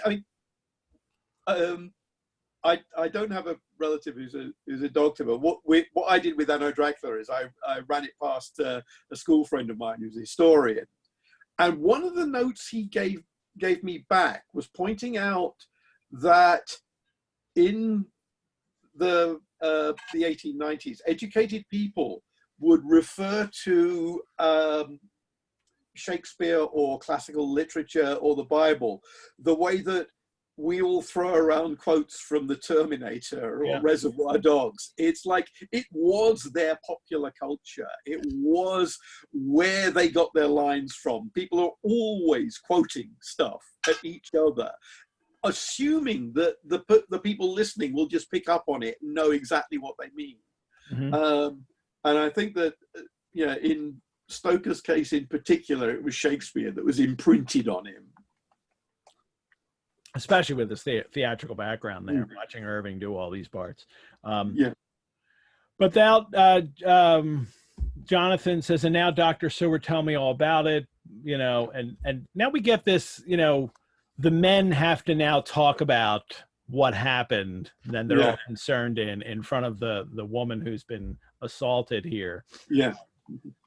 I have to say, this is extraordinarily insensitive, but also rather convincing.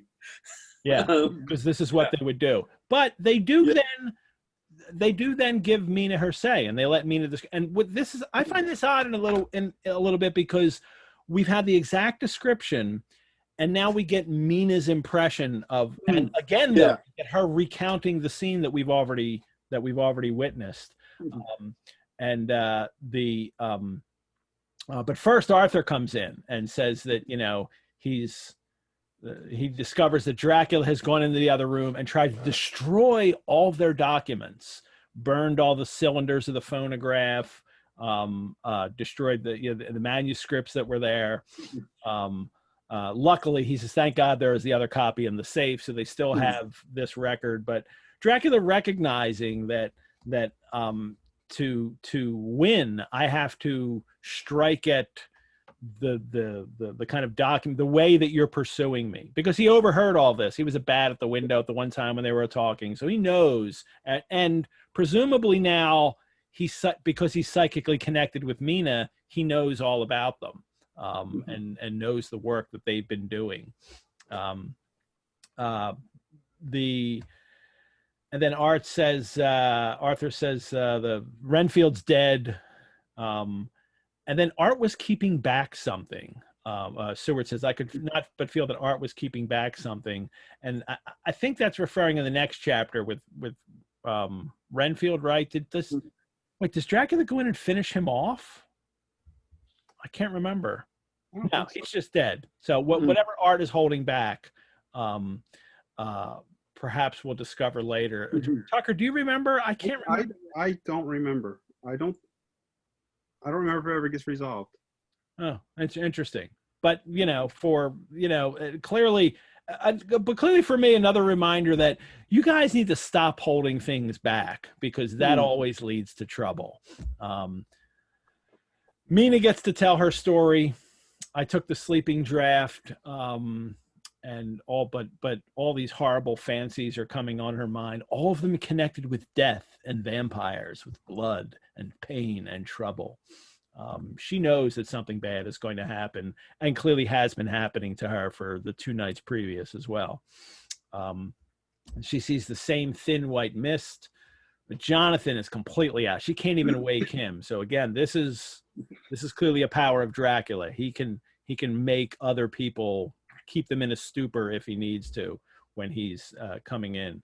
And then he steps out of the mist, or rather as if the mist had turned into his figure, for it had entirely disappeared. Stood a tall, thin man, all in black. I knew him at once. She says exactly what Seward says earlier. I knew him at once from the description of the others. The waxen face. She's already seen him twice. Yeah, she has. And it's just in both of these people, they give detailed descriptions of him, but don't mention whether he has a moustache or a beard, which in previous descriptions of Dracula, that's been forefront as what's that. So are we to assume he's taken them off? Well, here, the one thing we do get in both descriptions is the red scar on his forehead. Yeah, that's right. So he's still got that, but it is odd that the mustache isn't mentioned this time. Yeah, because because there's the opportunity to have the blood dripping off the mustache, isn't there? Yeah. Or maybe it's just that I recognize it from the description before, so you just assume the description from before. Yeah. But she then repeats most of the description. It does. It's almost the same. It's odd for just the way this is constructed, even as Stoker putting together read that he's just going to repeat what he's just said. Because it's repeated from earlier in this chapter. Yeah. But she, I liked the reminder of Jonathan too, striking him, because we've seen over the last few chapters that I think maybe even Stoker recognized that he needs some kind of reclamation of Jonathan, that Jonathan needs to look more heroic. And we're constantly getting reminders every chapter here that Jonathan is capable and in the investigations that he was doing and how brave he is. And now we get the reminder twice that he's the one, he actually struck a blow with a shovel on the Dracula. So much more than again, quite a lot of adaptations of Dracula don't find it very difficult to find anything for Jonathan to do after Castle Dracula. Several of them just kill him off. Yeah, Hammer of Horror Dracula, they just kill him. Yeah, and several other versions do that, or have him turn up as a vampire later on, because it's almost like other people take over his role in the narrative. But Stoker has the space here. He can have all these characters, and they all have their role. That's right. Yeah, but as most movie versions don't. Yeah. And we need them all. This is the Scooby Gang, right? This is the first Mystery Incorporated. Where is it? And I'll ask you too. Is this the first team versus the monster novel? We've had there's a team in Haggard. You get. Yeah, that's right. Because Alan Quatermain is Sir Henry, isn't it? And Sloppergas. Yeah, they are very much a heroic team. Except although there is an Alan Quatermain meets Aisha novel, she has a team. There are 3 people on the expedition. I can't recall if their roles though are really defined like they are here. Everyone has a particular skill. There's the heroic guy, Leo, and Horace Holly, who's the Van Helsing character, and there's Job, who is a funny servant, but stalwart and solid. And there are a couple of other incidentals, some of whom don't make it back. But that is a team. But certainly this, I think, probably what Stoker is drawing on would be the Woman in White, where there is, in fact, there are 2 teams there, because there's a team of bad guys. There's an array of different villains. But there you've got Walter Hartright, who's the leading hero guy. But the brains of the team is Marion. And there are various other people around them who have specialties. There's a lawyer who's important in one part of it, and so that it may well be that Stoker is drawing on that. Yeah. But in terms of a monster fighting team, this may well be the ur-text. Again, it's something that's been picked up on over and over and over. It's not, I suppose the thing it has is the array of people here in terms of the savant. Van Helsing becomes the antagonist of Dracula in many adaptations, but he's not necessarily here. He's much more the advisor. He's Merlin rather than Arthur. Mm-hmm. And in fact, I think that's obviously why Arthur is called Arthur. Mm-hmm.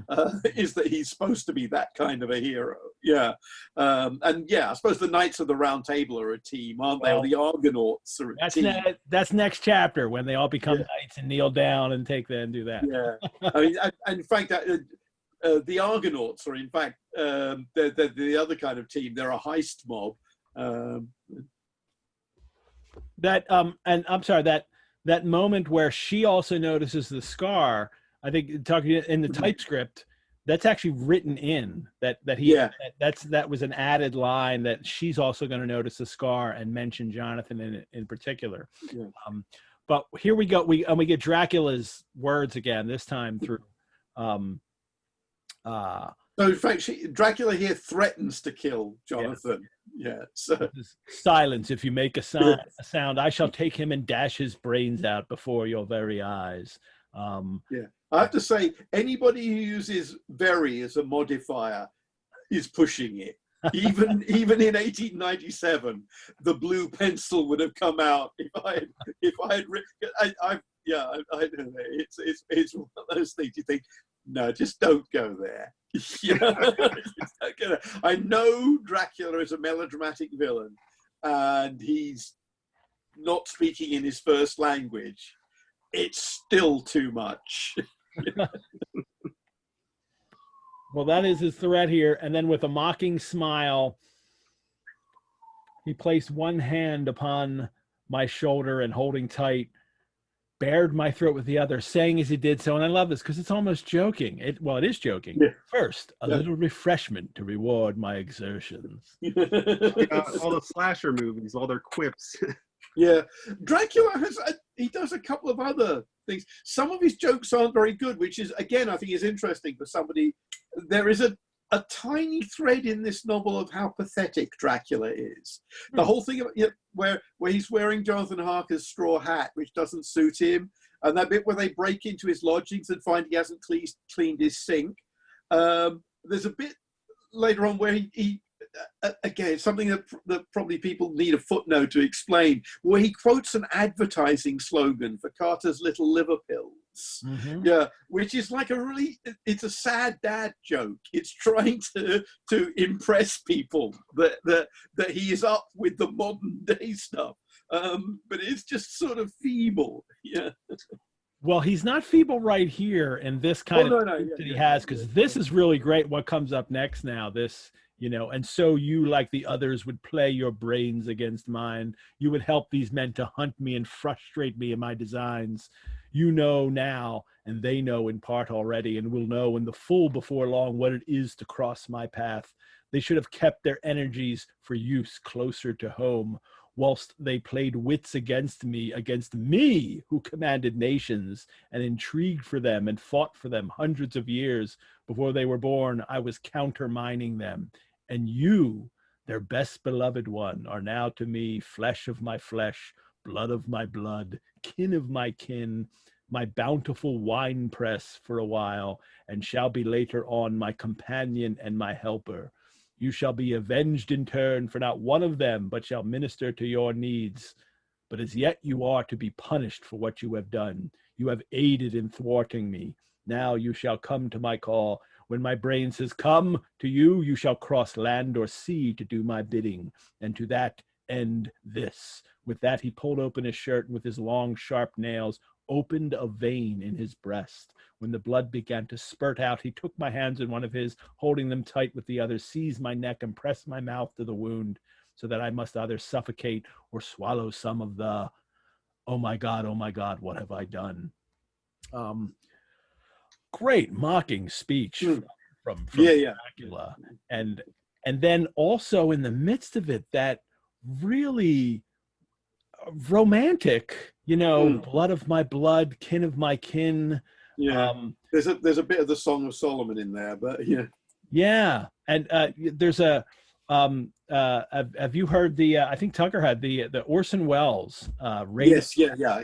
Dracula really takes that and he repeats it again later, and that for all the people talking about how recently Dracula's become a romantic hero, Orson Welles was casting him as a romantic hero in the 1930s on the radio, doing those lines. But we get to both of these in Renfield and here, we hear him speak, and we haven't heard him since chapter 4 when John was still in the castle. There was a Tucker, do you know there's a line cut out of this too, isn't there? Yeah. I have it written down. He refers to it as the vampire's baptism of blood. He actually says that. Yeah. That's right. Yeah.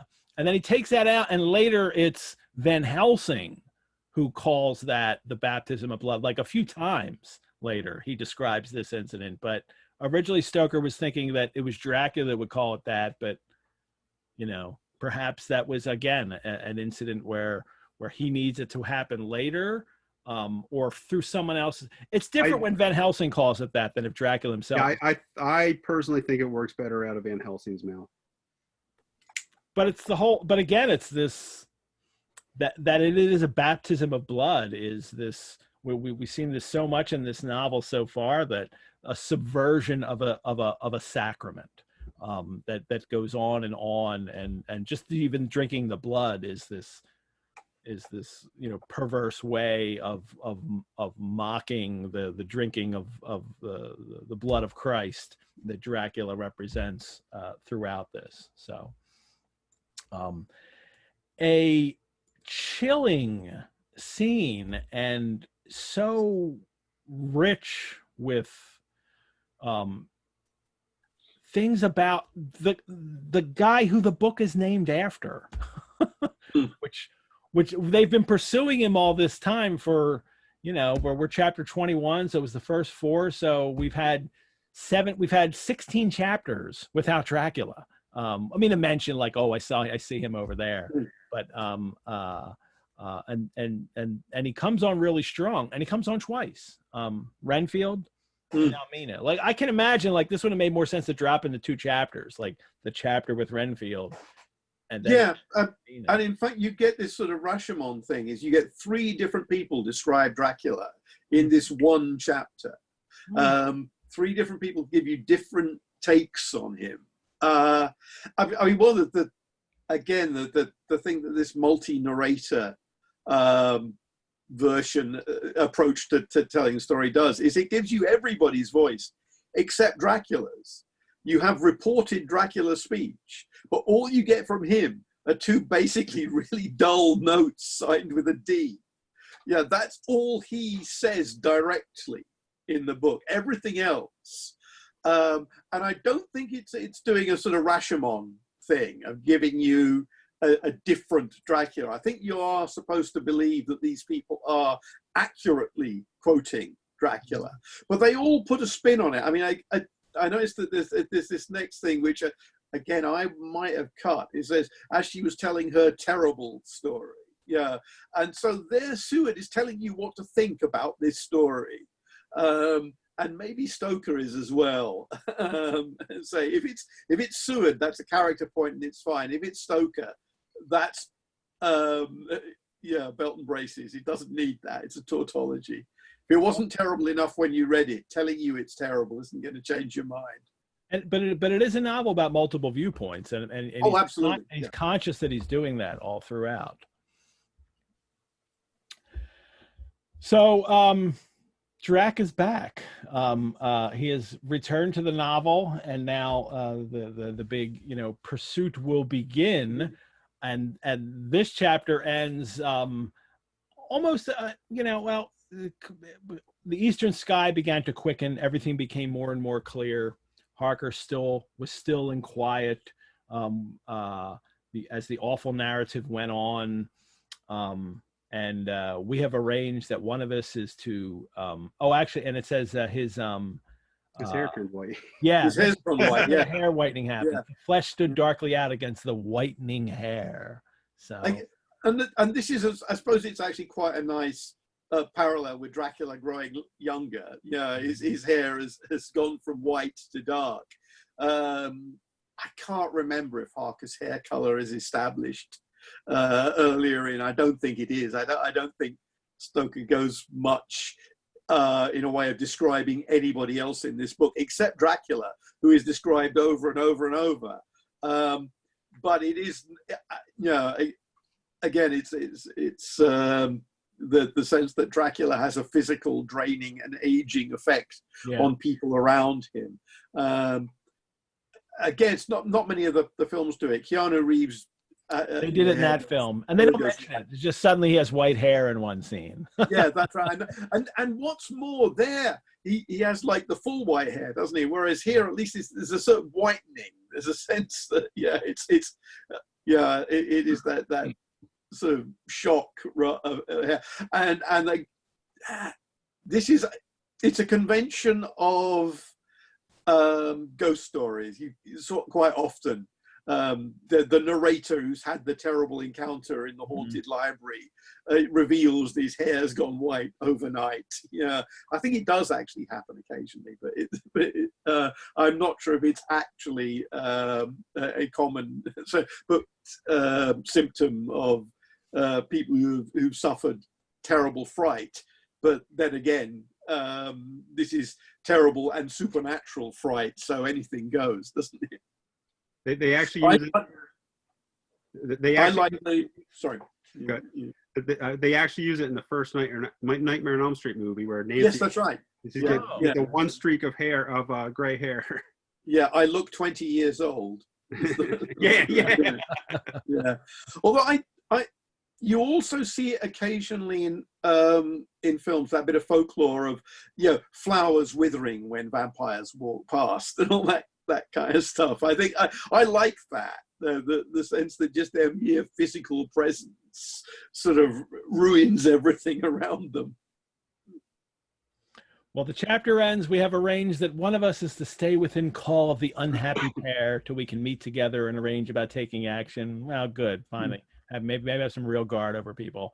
Of this, I am sure.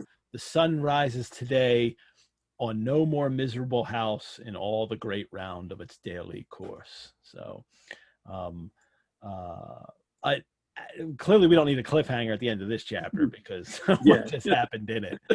We'll need a little chapter where we can, all right, what's next chapter, which we'll come up to. And Dracuphiles, thank you for tuning in today. Of course, we'll post this recorder on our website, and maybe that's how you're watching it right now. Thank you.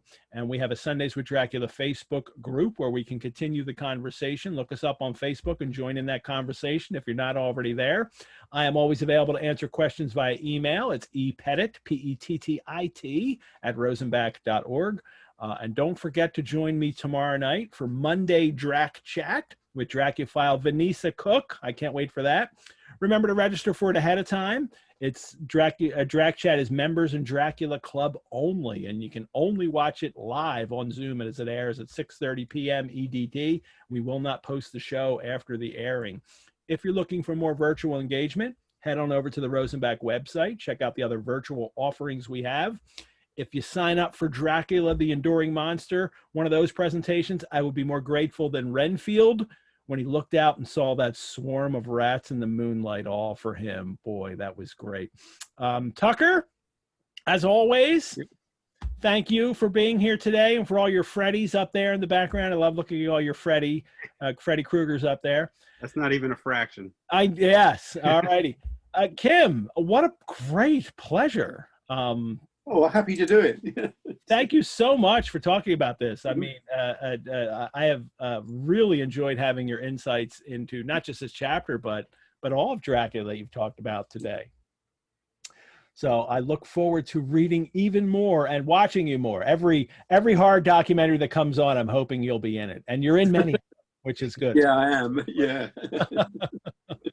So good luck with more writing, and thanks to you're also posting you do a Dracula every day. Dracula, yes, Your Daily Dracula, yeah. And you've been putting them on our site too, so thank you. Yeah, no, if you want to backtrack it to the beginning, the easiest thing is to go on Twitter and search Your Daily Dracula. I try and put one up every day. When I started, I thought I'd probably have enough for 3 months, but I've got at least a year's worth of material. Yeah. It's crazy, huh? How much there is out there. So yeah, and there are things like you go down a rabbit hole a bit, looking at like images of Dracula and TV commercials. But I found all kinds of odd things from around the world and odd little short films and the amazing sort of flourishing recently of quite elaborate amateur Dracula adaptations, I suppose fan fictions almost. But I'm looking forward to sharing some of those soon. Elizabeth Fuller is worried that I've just compared our behind the bookcase visitors to rats. No, the comparison was that I would be as grateful as Renfield when he saw that he had everything that he wanted, and that's what I do. Like I will sign up for these programs and donate to us. I think, yes, that's what I want. You're not rats. Absolutely. But all right, everyone, join us next week on Sundays with Dracula for chapter 22, when Mina discovers that Holy Communion might not be for her. And the men decide that they should not keep things secret from Mina. You think maybe it's time that you stop keeping things from her? All righty. Once again, will be played out by Tucker Christine's pleated gazelle song, Storm into Whitby. Farewell, everyone. And in the words of our friend Dracula, go safely and leave something of the happiness you bring. Thanks, Kim. Thanks, Tucker. Thank you. Thank you. Farewell, guys.